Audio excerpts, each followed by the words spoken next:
tal? ¿Cómo están? Buenas noches. Esto es Decisión Libre 2023 y en este espacio continuamos con las entrevistas a los candidatos a la presidencia de la República. Hoy me acompaña el periodista Antonio Barrios, jefe de redacción de Prensa Libre y Guatevisión. ¿Qué tal, Antonio? Buenas noches. Hola, Alejandra, buenas noches. Buenas noches también a nuestros invitados y a quienes nos hacen el favor de sintonizarnos esta noche. Buenas noches. Gracias, Antonio. Y bueno, esta noche nos acompaña el candidato a la presidencia de la República por el Partido Unionista, el licenciado Rudio Lexa Mérida. ¿Qué tal, licenciado? Buenas noches, gracias por acompañarnos. Muy buenas noches a ustedes, muchísimas gracias por la invitación y la aclaración es el Partido Humanista. Humanista, es cierto. Pues bueno, vea, usted tiene una carrera política que ha iniciado en diferentes partidos políticos. Háblenos de ello, por favor. Bueno, yo fui un estudiante de la Facultad de Derecho en la década de los 80. En esa época no había Congreso, teníamos regímenes de facto, nosotros estudiábamos Derecho y los patojos de esa época, creo que por ahí nos entró el sentimiento de hacer política, de ahí empezamos a hacer los primeros tanes en política. A mí me gustó el pensamiento social cristiano, ese tipo de ideología, y por ahí empezamos con ese afán de querer formar una república, una democracia, y soy un abogado, me fui a ejercer la profesión de abogado, y cuando se da el golpe de Estado, o autogolpe del 93, entonces se convocó a elecciones para diputado y entonces yo me postulé y venimos a prestar un partido político que se llamaba Unión Democrática y yo gané la elección por el distrito electoral de Huehuetenango. Luego, en la siguiente elección, encabezo el listado nacional de ese mismo partido y gano yo, que encabecé el listado nacional y el candidato que postulamos por el departamento de Huehuetenango. Esa era una elección, era un periodo de reformas muy fuertes para el área rural, por decirlo así, el interior del país. Estamos hablando de aquella época de las privatizaciones y todo eso, y eso me obligó a mí, sintiéndome diputado del interior de la República, a oponerme y votar en contra, y me quedé sin partido. Por esas mismas razones me quedo sin partido, y en el 99 me invita el general Ríos en esa época a que yo participe en Huehue, y entonces vuelvo a encabezar por el departamento de Huehuetenango y gano la elección del 96 al 2000 y hasta ahí quedamos. Entonces la respuesta sería la UD, que era un partido prestado, igual una invitación en el FRG, y hoy el Partido Humanista que formamos con algunos amigos. Y una pregunta que pareciera ser de oficio que le hacemos a todos los candidatos, pero ¿por qué quiere ahora ser presidente? Muy bien, miren, es sencillo, para llevar a cabo, para realizar la visión del país que tiene el Partido Humanista, que es de organizar un Estado democrático, humanista, para que pueda trabajar por la dignidad humana, para que haya dignidad humana, para que trabaje y proteja a la persona y a la familia, que se realice el bien común, y en una sociedad donde haya salud, educación y trabajo. Esa es la visión del partido, y entonces yo me postulo, o el partido me ha postulado como candidato a la presidencia para llevar a cabo precisamente su visión de país y sus objetivos. Ahora, usted hablaba del tiempo cuando participó con el FRG, dice que el general Efraín Ríos Montt lo llevó al partido. Una pregunta era si usted se consideraba más portillista que riosmontista, porque también participó en el Ejecutivo en ese entonces.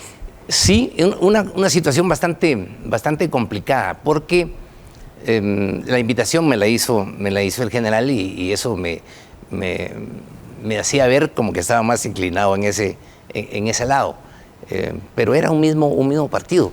Y le hago la aclaración que solo duré 2 años en el Congreso y pedí permiso y me fui a ocupar un cargo público, no de una gran jerarquía, que era el jefe de Procuraduría de la Procuraduría General de la Nación, y ahí terminó el periodo y ya no me postulé en esa época. Ahora bien, en ese sentido, ¿qué impactó en su vida política la experiencia que tuvo en el Congreso de la República y con ese partido en particular? No mucho, porque yo ya tenía la formación política, es decir, yo recuerdo en la invitación me dice, mire, usted es social cristiano, yo soy cristiano social. Eso fue todo. La formación política yo ya la traía. Es cierto que era joven, relativamente joven, pero ya me sentía políticamente formado y suficiente, ya abogado de profesión, que ya había litigado, ya había trabajado en el Ministerio Público, ya había sido fiscal. Entonces ya traía toda una carrera. Entonces no podemos decir que me dejó marcado o algo así por el estilo. Yo sé que me etiquetaron de ese modo, pero mi formación política no viene de ese partido, ni nací dentro de ese partido, sino fue una invitación que a ellos los conocí estando en el Congreso de la República. Licenciado Mérida, y trayéndonos ya ese historial de servicio y político que usted nos comenta a la actualidad, como diputado que hoy es del Partido Humanista, y con ese bagaje que nos ha contado, ¿qué méritos considera tener usted como persona y como político para que la gente pueda considerarlo el próximo presidente de Guatemala? Hay dos circunstancias, dos temas importantes, porque pasamos un proceso dentro del partido para ver quién era el presidenciable, y a mí me tocó, por delegación del Comité Ejecutivo Nacional, hacer ese tipo de entrevistas, y necesitábamos dos cosas. Uno, que conozca el país, la realidad, los municipios, la infraestructura, todo, y dos, que conozca el Estado. Y recuerdo que alguien de ellos me dice, si te pones vos como referencia, nadie te va a ganar. El asunto es, yo he sido electo 2 veces diputado nacional, es decir, todo el país ha votado por mí, me conozco todo el territorio, todos los municipios, el partido tiene organización en todo el país, y eso me llena de satisfacción decirlo, porque sí cumplo con el primer aspecto que nosotros mismos habíamos establecido, de conocer el país. Y el segundo, porque este primero me hacía un buen candidato, eso es para ser un buen candidato y también un buen presidente, y el segundo es conocer el Estado.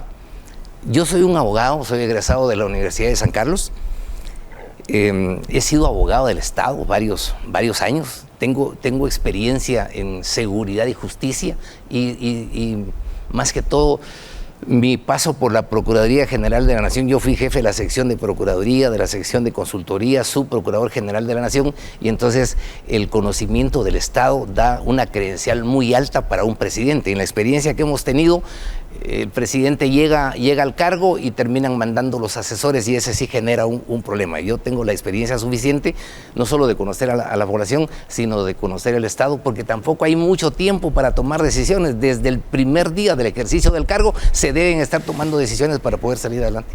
Usted es diputado del Congreso de la República. Correcto. ¿Cómo hace para combinar el trabajo de campaña, ahora como candidato, y el trabajo legislativo? Es bastante complicado todo el tema, porque además soy el secretario general del partido, y por eso, miren, ustedes miran, no hemos ni salido siquiera en campaña con propaganda en eso, por varias razones, pero una de ellas es el exceso de trabajo. Hay que ir a las reuniones, pero se va uno turnando, digamos. Yo soy el jefe de la bancada, pero tengo un subjefe de bancada que asiste a las reuniones, y ahí va saliendo uno. Es decir, el trabajo del Congreso es eminentemente político, porque si no hay de otra manera. Pero hay tiempo para las dos cosas. Lo vamos haciendo. ¿Cómo hacer para que no interfiera el tiempo de candidato a la presidencia de la República con sus funciones como diputado, mire, pues, que es de donde está devengando las salidas al interior y las actividades políticas de un candidato normalmente se hacen viernes, sábado y domingo. Entonces ahí hay más espacio. Lo que sí es que no hay fin de semana, pues, pero hay que trabajar. Y siempre, solo para terminar de hablar de su experiencia actual como diputado, pues para nadie es un secreto que el Congreso tiene un desgaste considerable en su imagen pública, probablemente muy acelerada en los últimos 8 años. ¿Cómo le pesa eso a un candidato presidencial presentarse como diputado de una entidad o de un poder que hoy por hoy está con una confianza muy baja entre la población? Depende cómo se mire, porque el ciudadano puede escoger entre alguien que no tenga experiencia y que venga de cero, y ya la hemos vivido en nuestro país, y alguien que tenga una experiencia legislativa. A mí me parece que un presidente que ha sido diputado le sirve bastante, porque tiene más cintura, como decimos nosotros, de entender las cosas, de enfocar los temas, de resolver los temas, precisamente por la experiencia del Congreso. Entonces, los congresos siempre se desgastan. Yo le acabo de decir que en el 93 hubo una depuración del Congreso, yo salí electo dentro de esa elección, tomo posesión ya como los buenos, vestidos de primera comunión y tardó cuántos años el Congreso empezar a desprestigiarse, a lo mejor no más de 10 años, y empieza otra vez la presión. Pero en un país como el nuestro, creo que el Congreso está muy a la vista y es obvio que se empiece a desgastar, de manera que la ciudadanía tiene la opción entre escoger a alguien que tiene experiencia y a alguien que a lo mejor no tiene mucha. Aunque son poderes de Estado diferentes, ¿cómo tendría que ser el trabajo entre el Ejecutivo y el Congreso de la República? Pues son órganos totalmente independientes del Estado, inclusive es mucho mejor si no es el presidente. Yo recuerdo mi primera experiencia dentro del Congreso, que era esa legislatura, la legislaturita le llamábamos nosotros, que fue del 94 al 96 y en la que nadie tenía compromiso con el partido que gobernaba ni con nadie, y entonces la discusión se presentaba un poco más abierta y mucho más responsable tal vez en el tema. En el camino van sucediendo muchas cosas. El transfugismo, por ejemplo, que un diputado deja su partido original y se va incorporando al partido oficial, esas son cosas que no se han podido resolver. ¿Y cómo tendrían que resolverse según Pues se su intentó experiencia? en la reforma del 2016 está legislado el transfugismo, pero lamentablemente no se aplicó, porque a mí, por ejemplo, no me corrieron audiencia cuando 2 diputados de mi bancada se inscriben por otro partido. Entonces no funcionó el transfugismo. Y por ahora no funcionó. Y esto es reciente y esto es noticia, porque creo que hasta hoy lo estoy diciendo yo en comunicación, pero sí ha existido ya el intento de poderlo resolver, que era el transfugismo. Entrando ya a su propuesta política, licenciado Mérida, ¿cuáles son los temas más urgentes que usted cree sobre los cuales se debe accionar en un país? Pensando, por ejemplo, en los famosos 100 días, ¿cuáles son esas primeras acciones sobre las cuales actuar? Seguridad, tema de la extorsión. Hay que descentralizar el poder para podernos llamar democráticos. Y hay que terminar con la desnutrición y el hambre. Esos son los tres aspectos mucho más. Claro que hay muchos temas y casi todos son importantísimos y hay que aplicarlos de una manera conjunta e integral, pero tenemos un problema serio que no nos deja despegar en lo económico. Ya no digamos el miedo que tiene la gente de perder la vida o sus bienes en cualquier momento. La extorsión es un mal muy complicado, muy difícil, que la gente no lo denuncia y que está afectando seriamente la economía. Yo he hablado con muchos empresarios, pequeños empresarios, y dicen, no podemos invertir en otro lado. Yo les digo, ¿y les alcanza para vivir? No. ¿Y ahorran? No. ¿Y pagan impuestos? No. Y esos son los 3 elementos del crecimiento económico. Entonces no podemos salir adelante mientras tengamos ese tipo de flagelo, de ese tipo de crimen que está afectando a todos los ciudadanos, a los pequeños y grandes empresarios. Yo he hablado con grandes empresarios y también están pagando la extorsión. Hay que terminar con eso si queremos desarrollar económicamente el país, si por lo menos queremos despegar o intentar despegar. Porque mire, dicen, ¿y cuáles son las propuestas de ahora? Otra vez, seguridad, trabajo y salud. Sí, pero si son los mismos temas, porque no avanza, pasan 4 años y seguimos igual. Entonces van a seguir siendo los mismos temas. ¿Pero habla de una política de mano dura o qué tipo de forma de combatir la extorsión como prioridad? La seguridad ciudadana implica, el concepto en sí de seguridad ciudadana implica el mantenimiento de las garantías individuales de todas las personas, es decir, dar seguridad dentro de un marco constitucional de derecho y hasta donde sea posible no hacer uso del estado de excepción, pero si hay que hacerlo, hay que hacerlo sin que le tiemble el pulso. Yo lo que planteo es encontrar con los autores intelectuales de la extorsión. Lo que tenemos hoy es que las sentencias de los tribunales por el delito de extorsión, 7, 8 años, y normalmente esas personas que prestaron su chequera, que los obligaron, o sea, que no es el autor intelectual. Igualmente en el caso de los sicarios, que los van a condenar siempre por asesinato, pero que no se encuentra una relación entre una cosa y la otra, porque hay mandos del crimen mucho más altos que están generando ese tipo de ideas y que están sometiendo a la población a este tipo de pagar una extorsión. Yo tengo un ejemplo, en mi colonia llega una señora a cobrar el tema de la basura y le pregunto por su esposo y me dice, lo mataron por no pagar la extorsión, y eso es real. Y la gente no se anima a decirlo. Entonces, ese tema de seguridad ciudadana, pero yo lo que la planteo es prevención del delito. La función policial es preventiva. Te lo voy a poner de otro modo. El Ministerio Público le puede garantizar y le dice, yo te garantizo que si te pasa algo, yo voy a condenar si te mata alguien, yo condeno al que te mata. En la prevención del delito dice, yo voy a llegar antes del que te quiere hacer daño. Eso es prevenir en base a inteligencia, en base a investigaciones, recoger las armas y dar con los grandes capos, pues, con los grandes cerebros, con los grandes peces gordos. Eso implica recursos. Plantea reforzar la inversión hacia la PNC, hacia el ejército, ¿hacia dónde?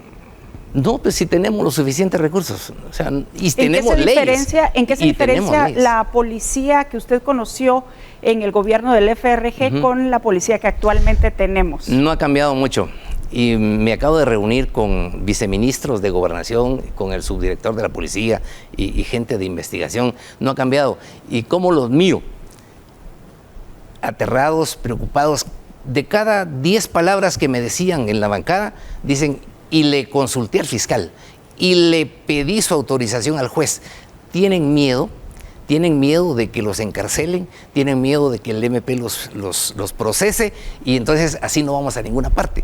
Hay que quitar una disciplina, una doctrina del uso racional de la fuerza, porque actualmente el policía se enfrenta con un criminal y espera que le dispare.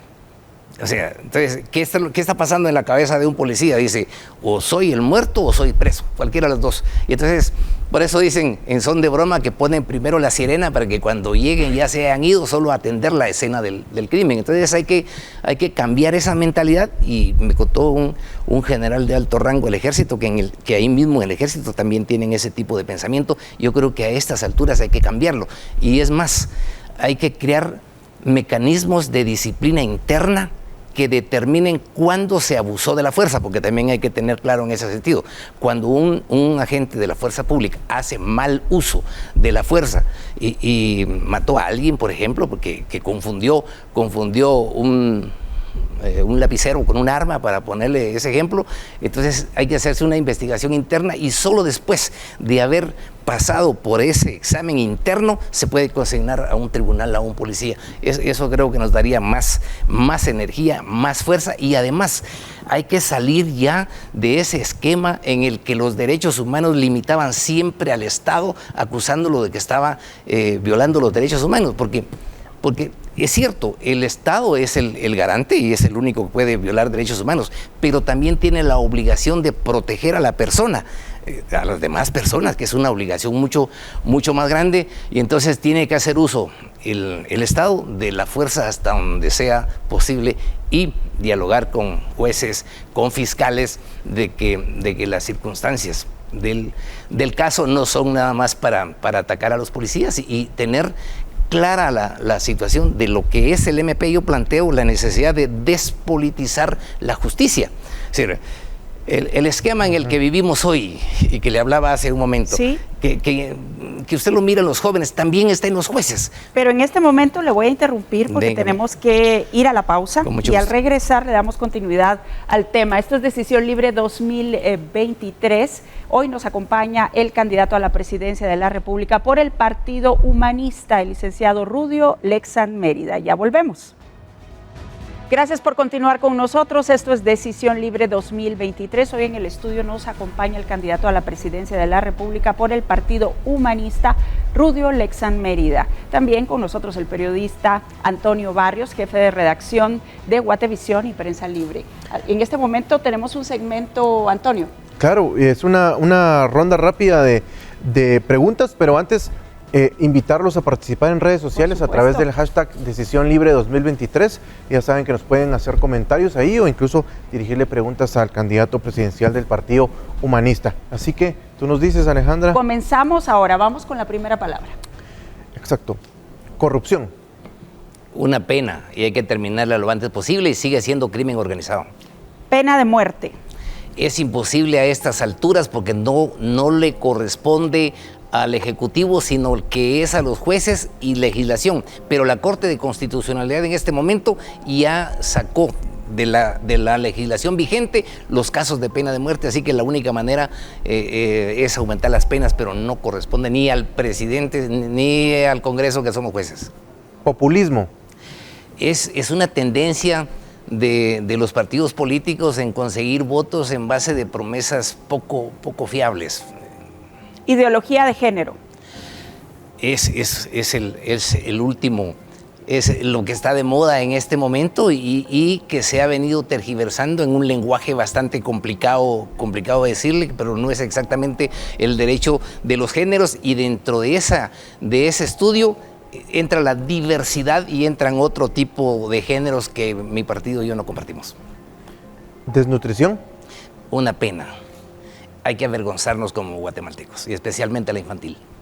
Migración. Hay que terminar también con la migración, y se termina en base a crear oportunidades en el país. Narcotráfico.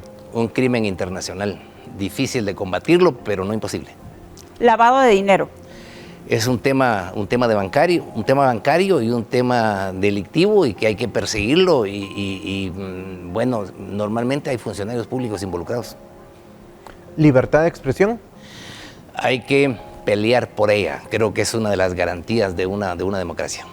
Corte Suprema de Justicia. Por ahora, de alguna manera, se ha retardado en el poder, ilegítima si usted quiere, complicado decirlo, pero hay que pensarlo en eso.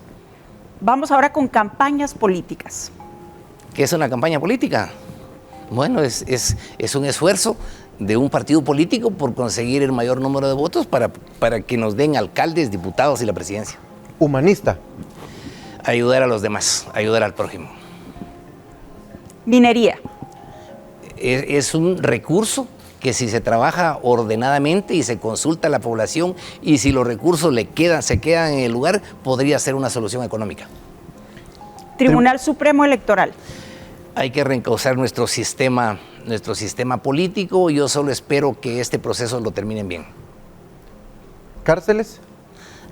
Hay que controlarlas. Hay una libertad absoluta en el sistema de cárceles, de tal manera que originan ahí mismo el crimen, y hay que controlarlas. No puede ser que desde la prisión se estén generando delitos y una serie de actos ilícitos. Ministerio Público. Hay que trabajar con el Ministerio Público. Está politizado, y no es la primera vez. Hace muchos años que se politizó. Fue mi primer trabajo. Mi primer trabajo fue el Ministerio Público. Es una institución que he querido mucho y que se ha visto de alguna manera influenciado por decisiones políticas, y eso ha afectado la justicia del país. Violencia contra la mujer. Hay que evitarla. Yo sí creo firmemente en esa igualdad de derechos, hombre y mujer, y la mujer es frágil, como dijo un poeta, Borges, para decirlo exacto, es un pedazo de la eternidad, y su secreto está precisamente en su debilidad, y a los hombres no nos queda más remedio que protegerlas. Y eso no quiere decir machismo, pero es que la mujer tiene una esencia que hay que admirarla, respetarla y protegerla. Creo que el que atenta contra una mujer es un cobarde. A propósito de eso, usted, una de las propuestas que ha dado a conocer es que crearía un ministerio para la mujer. ¿En qué consiste eso? En el partido hay un equipo de mujeres emprendedoras, y que nos plantean dentro del partido de que la mujer quiere trabajar, quiere producir, y entonces queremos crear un ministerio de la mujer para que tenga financiamiento lo más cómodo posible, sin intereses, para que pueda generar recursos. Las mujeres son súper trabajadoras, y además hoy en día tienen que contribuir con su familia y con su esposo, o en el caso de madres solteras, con mayor razón tienen que trabajar, y hay que crear un mundo de oportunidades para las mujeres. Pero ¿qué significaría un ministerio más para el Estado de Guatemala? no se trataría, no, es que hay que reformar algunas cosas del Estado. Yo no reformaría ni crearía otro ministerio, yo recompondría el Ministerio de Desarrollo en el Ministerio de la Mujer, pero sí ya con un enfoque productivo. No tanto el asistencialismo, que nosotros marcamos una diferencia del asistencialismo a que podamos generar riqueza. Entonces, el mismo Ministerio de Desarrollo Social puede ser perfectamente el Ministerio de la Mujer. Lo cambiaría entonces. Es correcto. No soy de la idea que gastemos más de lo que no tenemos. ¿Y qué pasa con los programas que actualmente tienen ese ministerio? El mismo humanismo significa ayudar a los demás. Es decir, vamos a ayudar a quienes realmente no pueden, a los huérfanos, a las viudas, a los incapacitados, pero quienes estamos en necesidad de trabajar y en edad de trabajar, creo que debemos producir. El país necesita que produzcamos y nosotros creemos que si le quitamos al ser humano la posibilidad de producir con sus propias manos lo que lleva y consume en su casa, afectamos la dignidad humana, atentamos contra su dignidad humana y estamos manifestando con ello la intencionalidad de que todos los guatemaltecos podamos producir y trabajar por nuestro país. Licenciado Mérida Herrera, ¿por qué eligió a Rubén Darío Rosales como su compañero de binomio y cómo complementaría él como vicepresidente la propuesta que hace el Partido Humanista? Hace un momento les dije que hicimos un proceso y llegó el momento también en el que las mismas bases del partido se toma la decisión de que el binomio sea dentro del partido. Y él es el secretario general del partido en el departamento de Alta Verapaz. Él fue alcalde de Cabón. Él es un quechí, él es un líder campesino y entonces nos complementa en el sentido de conocer la interioridad del propio país, de la propia nación, para poder resolver los problemas. Es una característica muy especial del Partido Humanista. Yo vi varias posibilidades de candidatos a la vicepresidencia, como también vimos a la presidencia, pero estamos dando la oportunidad de que sea gente del interior los que puedan conducir el país, precisamente por la experiencia que tienen de convivir con las comunidades y de conocer sus necesidades. ¿Y qué mecanismos están utilizando para analizar los perfiles de los candidatos que forman parte de su partido? ¿Han hecho ustedes una depuración? Bueno, ya pasó, porque ahora ya son candidatos. Tenemos un sistema de democracia interna, es decir, hay departamentos que el propio partido en asamblea escogió sus candidatos y ahí nada podía ser yo porque lo escoge el partido, porque eso nos garantiza institucionalidad y yo estoy de acuerdo con eso. Es decir, puede ser que no me haya gustado un candidato, pero si el partido lo escoge, es el partido y eso nos hace crecer como partidos y genera pertenencia y a la vez creamos nuestros propios cuadros del partido para el futuro. Y como secretario general del Partido Humanista y además candidato a la presidencia, ¿tiene plena certeza de la integridad de estos candidatos? Y me refiero básicamente a personajes en su partido como la diputada Patricia Sandoval, cuyos nexos están ligados a procesos que el MP ha abierto por narcotráfico y lavado de dinero. Para un secretario general y para algún gerente de una empresa y para cualquier líder de una institución es muy difícil detectar pequeñas cosas y además no le corresponde.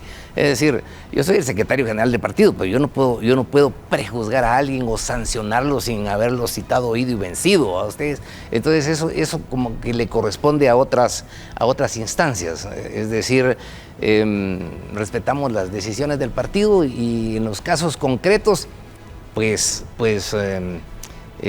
confiamos en su integridad y no podemos sancionar a nadie si no tenemos pruebas. ¿Y usted cree en el sistema de justicia del país en ese sentido? El sistema de justicia está bastante complicado por ahora. Hace un momento le dije que queremos despolitizarlo. Yo no creo en las comisiones de postulación y creo que fue un error, porque el poder, ¿de dónde viene el poder sino del pueblo? Y dígame usted, ¿qué poder tiene el Colegio de Abogados, por ejemplo? ¿De dónde viene el poder del Colegio de Abogados para presentar, para postular candidatos a las Cortes de Justicia? Eso es una negación, a pesar de que esté hoy en día en un artículo de la Constitución, producto de la reforma del año 93, pero está deslegitimado y bueno, mire cómo está la Corte ahora, no ha elegido, no se ha electo en el Congreso, yo también soy diputado y le explico por qué. ¿Cuántos miembros de la comisión de postulación están procesados? Yo recuerdo por lo menos 2 casos que estuvieron en prisión y no sé si todavía están en prisión. ¿Qué quiere decir eso? Que el proceso no es transparente, hay algo que no está funcionando bien. Y los magistrados que fueron y ejercieron sus funciones antes del 93, hay grandes nombres que no porque no habían comisiones de postulación, no eran buenos magistrados. Tengo que ir a la pausa ya, pero rápidamente, ¿qué cambiaría entonces usted en lugar de las comisiones de postulación? Usted propuso una iniciativa de ley, pero no prosperó. Ese era para el tema del Tribunal Supremo Electoral. En el tema de las Cortes, del organismo judicial de la Corte Suprema de Justicia, eliminar las comisiones de postulación y volver al tema anterior, es decir, ¿de dónde viene el poder de la población y cómo se ejerce? A través de sus representantes, que es el Congreso, y entonces el Congreso va a decidir, pero va a escoger sus ¿qué le dijera yo? Sus candidatos. Digamos, un partido político tiene cuadros. En el partido hay buenos abogados que pudieran participar, pero no porque están en un partido van a poner en peligro la justicia. ¿Cuántos magistrados honorables fueron designados por un partido político sin comisiones de postulación y fueron grandes personajes?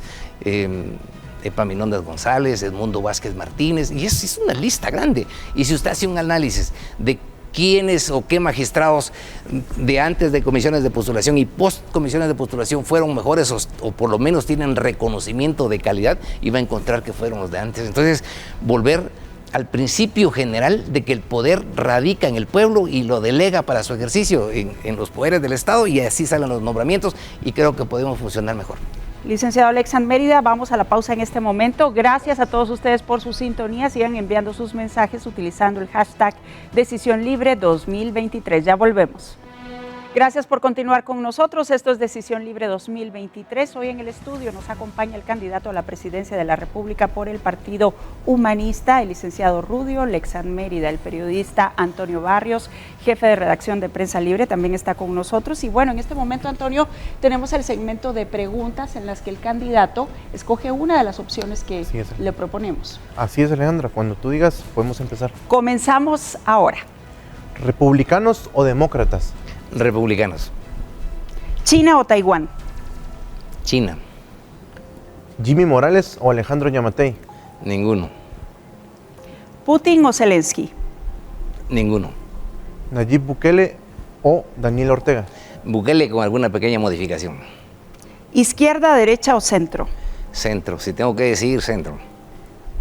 ¿Pro vida o pro aborto? Pro vida. ¿Menos o más impuestos? Ni menos ni más. Hay que trabajar con lo que tenemos. ¿Iván Velázquez o Consuelo Porras? Ninguno sé. ¿Legalizar drogas o aumentar penas? Aumentar penas. No estamos en condiciones de legalizar drogas por ahora.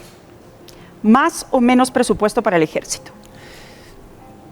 Menos. O mantenerlo igual. ¿Cárceles públicas o privadas?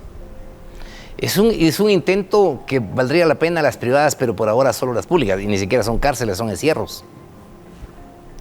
¿Fesi de Juan Francisco Sandoval o de Rafael Curruchiche? Ninguno de los dos. ¿Rigoberta Menchú o Efraín Ríos Montt? Ninguno. Muy radical, ¿verdad? ¿Sí? ¿Militares en las calles o en los cuarteles? En los cuarteles y de vez en cuando solo para perseguir el crimen. ¿Cuál es el último libro que leyó o que está leyendo? Hannah Arendt. Se llama Los totalitarismos. Es una historia de la dictadura de Hitler y de la dictadura de Stalin, pero se aplica mucho a la condición humana, esa inclinación que tiene el ser humano a abusar del poder. ¿Rojos, cremas u otro equipo? Chinabajul. Bien, vamos con las preguntas relacionadas con lo que usted nos ha contestado en este segmento. Llamó la atención la observación que hace sobre Nayib Bukele. Dice que está de acuerdo con él, pero con algunas modificaciones. ¿Cuáles serían esas? No me gustan los estados de excepción. ¿Qué haría usted? El estado de excepción con menos tiempo y en determinado territorio, solo con el propósito de encontrar ciertas armas, ciertos criminales en ese momento, pero no limitar ilimitadamente de las garantías constitucionales a toda una población por perseguir 2 o 3 criminales. ¿Qué se quedaría entonces de las políticas de Nayib Bukele? la persecución de las maras. Eso sí es, solo varía el estilo que se relaciona con los estados de excepción, pero no podemos tener criminales en la calle, el tema de la extorsión. Pero no tenemos cárceles, ¿qué haría con ello? Crear una cárcel de máxima seguridad, eso sí. Toco otro flagelo y es el narcotráfico. ¿Cuál es su diagnóstico sobre el control territorial que ejerce ya el narcotráfico en algunas zonas? Huehuetenango, por ejemplo, en algunos territorios. Hay que negociar, hay que combatirlo frontalmente. ¿Cuál es la fórmula? Con el crimen no se negocia, el crimen se combate y hay que combatir el crimen. ¿Y cómo se combate? Con el ejército en este caso. Yo creo que el crimen en el país ha rebasado a la policía, no está en condiciones la policía y hay que mandar el ejército. Y aquí entra otra vez el discurso. Pero usted dijo en estas respuestas que dejaría el ejército en los cuarteles, ¿cómo sería eso? Con excepciones para perseguir el crimen, le hice la salvedad. Es decir, el ejército debe estar en los cuarteles, pero sí tiene que apoyar ciertas tareas, como el caso del narcotráfico. Pero es que el combate al narcotráfico no es un asunto ni al crimen en que vamos a poner un puesto de registro permanente y para toda la vida. Esas son operaciones especiales en las que sale el ejército y regresa otra vez a sus cuarteles. Creo que está muy fresco todavía aquella época de la guerra en la que mirábamos violar derechos humanos, y en ese tema sí lo planteo de ese modo, porque no se respetaban algunas garantías. Pero entonces la salida es equilibrar la protección de la persona, del ciudadano, con el control propiamente de un criminal. Pero salir del crimen, miren, yo no lo miro complicado. Y es relativamente sencillo, y cuando me lo dicen yo les digo, es cuestión de que el presidente tenga voluntad de hacerlo. Y el día que tengamos un presidente que quiera que se termine el crimen, se va a terminar, y yo quiero que se termine. Se nos está acabando el tiempo, no puedo dejar de preguntarle. Usted al principio dijo que llegó al FRG por el general Efraín Ríos Montt, pero ahora cuando le preguntamos entre Rigoberta Menchú y Efraín Ríos Montt, dice que por ninguno de los dos. Porque el general Ríos que yo conocí fue en el Congreso, pero cuando se habla del general Ríos en toda su extensión y en toda su carrera, pues mire, cuando yo era estudiante universitario, él era jefe de Estado y yo estaba en la San Carlos. Es decir, ¿no compartía toda su política? No. ¿Y entonces por qué se unió al partido? Yo lo conocí en el Congreso. Y yo creo que él ya había entrado en otra etapa de madurez política y ya era otro tipo de persona. Lo que yo no compartía antes era el gobierno militar, para quedar claro, porque ahí me pusieron a escoger entre alguien que estuvo radicalmente en la izquierda con la guerrilla, asociado a la guerrilla, con alguien que estuvo en el ejército, y esos extremos sí son difíciles. Por tiempo, le cambio rápido el tema, pero no quiero dejar pasar el programa sin preguntarle sobre la mejor fórmula para generar más empleo y mejores condiciones salariales. ¿Cuál es la propuesta en materia económica del Partido Humanista? Primero la seguridad y luego descentralizar el poder y darle participación a la ciudadanía, a las organizaciones comunitarias, y trasladar el presupuesto. Es decir, no darle el presupuesto a un ministro, sino que ejecute el presupuesto las comunidades legalmente organizadas, y eso vamos a ir generando. Para ponerle un ejemplo, me preguntaron en otro lado qué hacer en el tema de la migración masiva. Yo les digo, si creamos las condiciones de invertir para el país, los 200,000 quetzales que le van a pagar un coyote le permite con toda normalidad iniciar un proyecto, un negocio, un emprendimiento, y le puede ir bien si tenemos condiciones de seguridad. O sea, la seguridad sería la base para usted. No, ahí no caminamos, sin la seguridad no caminamos. Bien, pues en este momento vamos a pedirle que nos lea cuál es su compromiso con el país. Le hemos entregado esta hoja. Y se lo leo completo. Para que usted escriba, su puño y letra, pues este compromiso y lo presente ante nuestras cámaras, a la audiencia. ¿Cuál es el compromiso que usted asume con el país de llegar a la presidencia de la República? Organizar un Estado humanista democrático que proteja a la persona y a la familia, y la realización del bien común para que los guatemaltecos tengan una vida digna, con educación, salud y trabajo. Primero, seguridad, y necesitamos terminar urgentemente con la extorsión y el crimen organizado. Recuperar el Estado de Derecho, esto es dar certeza jurídica para que haya inversión y nos mantengamos dentro de un esquema de derecho que sea complicado y sea terminado. Terminar con el hambre y la desnutrición. El hambre y la desnutrición son palabras negativas que con la producción de trabajo y de riqueza podemos terminar con ellas. Agua potable. En pleno siglo XXI no tenemos agua potable. Hay muchas comunidades que no tienen agua potable. Descentralización de las funciones administrativas y económicas en el municipio y en las comunidades organizadas. Además, infraestructura. Nosotros planeamos y planteamos la construcción de una carretera por la orilla del Océano Pacífico para generar fuentes de trabajo, desarrollo turístico y que haya carreteras en el país. Igualmente terminar con una carretera de la Franja Transversal del Norte que empezó hace como 50 años y no se ha terminado. Acabo de pasar por ahí y no sale todavía. Es decir, otra de sus prioridades serían las carreteras. Las carreteras, por Licenciado Lexan Mérida, le voy a pedir por favor que firme el documento ante nuestras cámaras como compromiso para el país. Y la última, la prevención del delito. La prevención del delito. Puede seguir explicando igual mientras firma para aprovechar el tiempo. Firma y sello. Firmo y sello, ya. Bueno, queda el documento firmado. Muchas gracias por habernos acompañado esta noche. No me quiero ir, en serio.